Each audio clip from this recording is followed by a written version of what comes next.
Where's Vivian? Nakatakas si Vivian Cuevas. Ilang ulit ko bang sasabihin sa inyo na iyon lang ang hawak ko? Ang video nyo, Atty. Simmons. Pero lahat ng ibang ebidensya dun sa pagligpit kay Atty. Simmons, pinatapon kay Vivian. Pinatapon, Nino? May resolution na charging you with murder. At inaaresto ka na lang, wala na tayong magagawa. Gusto ko talaga marinig kung ano yung sasabihin sa akin ni Lilet. Ikaw ang pumatay kay nanay. Mrs. Singano, hinuhuli namin kayo sa salang pagpatay kay Atty. Meredith Simmons.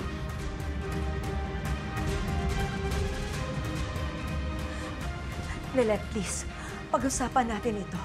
Huwag mo naman akong pahiyain dito sa mga tao. Maliit na bagay lang to kumpara sa ginawa niyo sa akin. Lalong-lalo na sa nanay ko. Gumawa pa talaga kayo ng paraan para ako yung pagbintangan sa pagkamatay niya. Napakawalang hiya niyo. Hinayaan niyo pa akong makulong.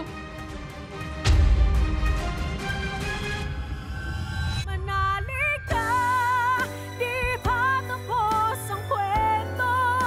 Hindi pa laging talo. May nagmamahal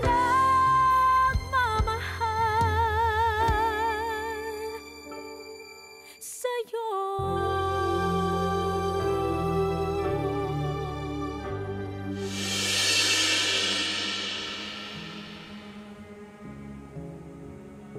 Anong pakiramdam ng trinaidor, Tita Patricia? Hindi ba masakit? Kagaya lang ng ginawa niyong pagtatraidor sa akin. Kaya pala bait-baitan kayo nung nakalaya na ako. Dahil gusto niyong pagtakpan yung kasalanan niyo. Siguro, pinagtawanan niyo ako nun, no? Dahil naniwala ako sa kasinungalingan niyo. Say what you want. I won't admit to anything because I'm innocent.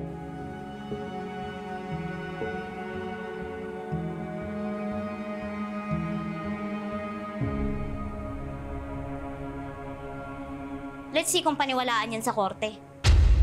The matching testimony of Renan, Paco, and Mellard at yung mga text messages mo sa kanila patunay na may naganap na sabuatan.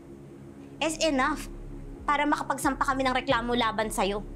Kaya nakapag-secure kami ng warrant of arrest. At oras na mahanap na si Vivian at makuha namin yung mga physical evidence sa kanya, lalakas ang kaso laban sa'yo. Aamagin ka sa kulungan.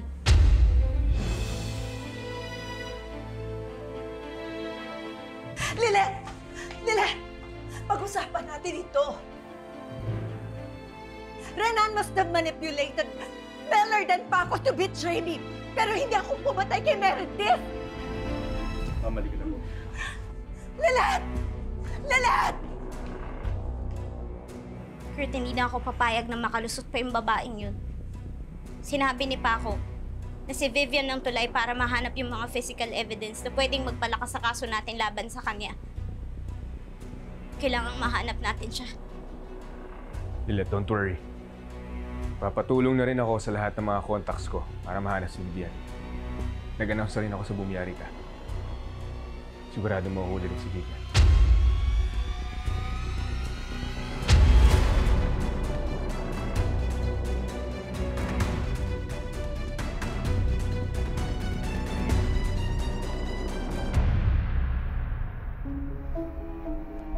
Vivian, huwag ka na mag-alala dyan. Halika na. Liblib tong lugar na to. Walang makakatungtong sa'yo dito.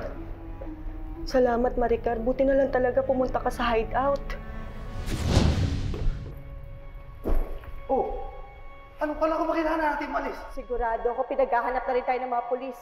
Huwag tayong dumaan dito sa harapan. Doon tayo sa likod. Dali, takbo!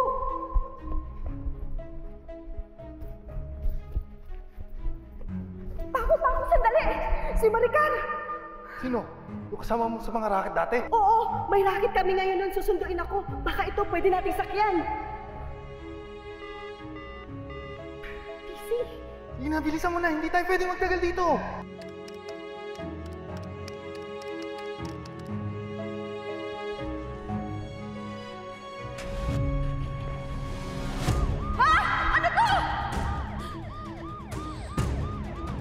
Gagalaw! Taas mo ang kamay!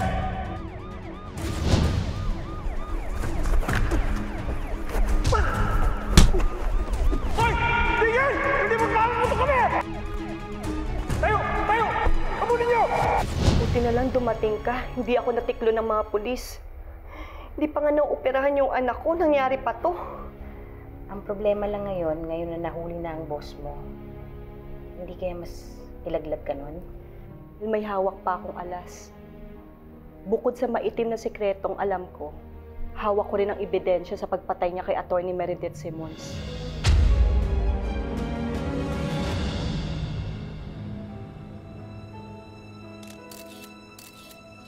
Mamaya na yan, tama na. Sa labas muna kayo. Sige na, sa labas muna kayo. Mamaya na yan. Mrs. Engano, muna kayo. Mamaya na yan. Sige na. Mamaya na yan.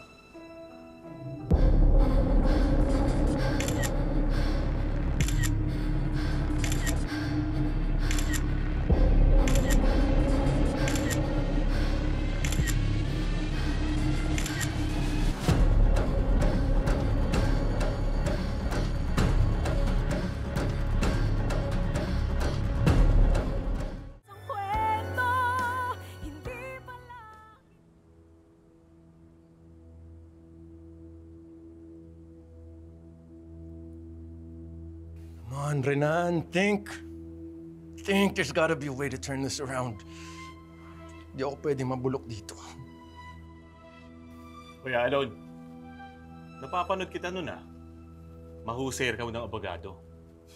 Oo nga. Kaya nga kahit mga inosente, napapakulong mo. Ay, sa sobrang galing mo, pati sarili mo, nakulong Hindi tumahimik kayo.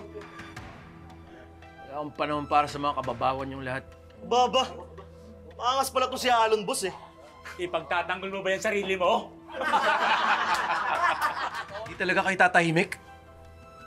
Ano, gusto nyo pabigatin ko lalo mga kaso nyo? Isa-isa? Ha? Bakit? May korte ka ba dito? Saan? Sa pangarap mo?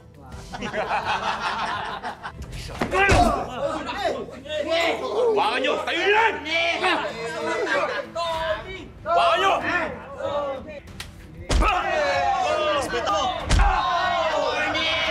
Hindi na uubra dito ang pagiging abogado mo! Guards!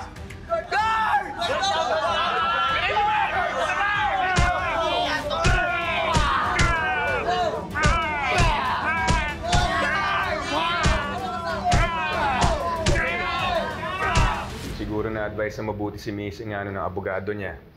Para ganun pa rin siya kakampante na madidismiss yung kaso niya sa piskalya. Hindi nila na-expect na mabilis lumabas yung resolution kasama ng warrant ng korte. Pero Kurt, murder yun. Walang bail. Pwede siyang mag-apply ng petition during arraignment pero malabong mag-grant yun. Enjoy muna siya sa staycation niya ngayon sa Zelda. Pero Kurt, hindi ako magsisinungaling Kanina nung magkaharap kami dun sa restaurant, parang nawala ako sa sarili ko Tingnan ko yung kutsilyo dun sa mesa, tapos naisip ko. I understand, Lilian.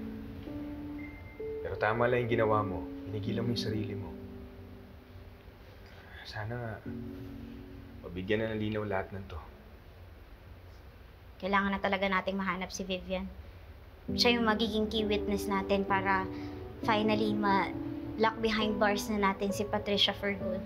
At gagawin kong lahat para mangyari yun.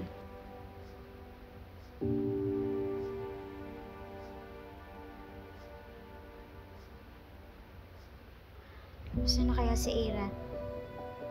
Napanood niya na kaya sa news yung kay Patricia?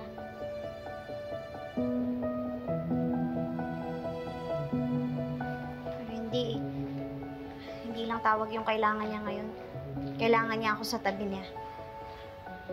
Pupuntahan mo si Ira. Baka na may pagtabuyan ka lang nun. Kahit sa dami nung nangyari, nakalimutan ko na may pinagdadaanan din yung kapatid ko.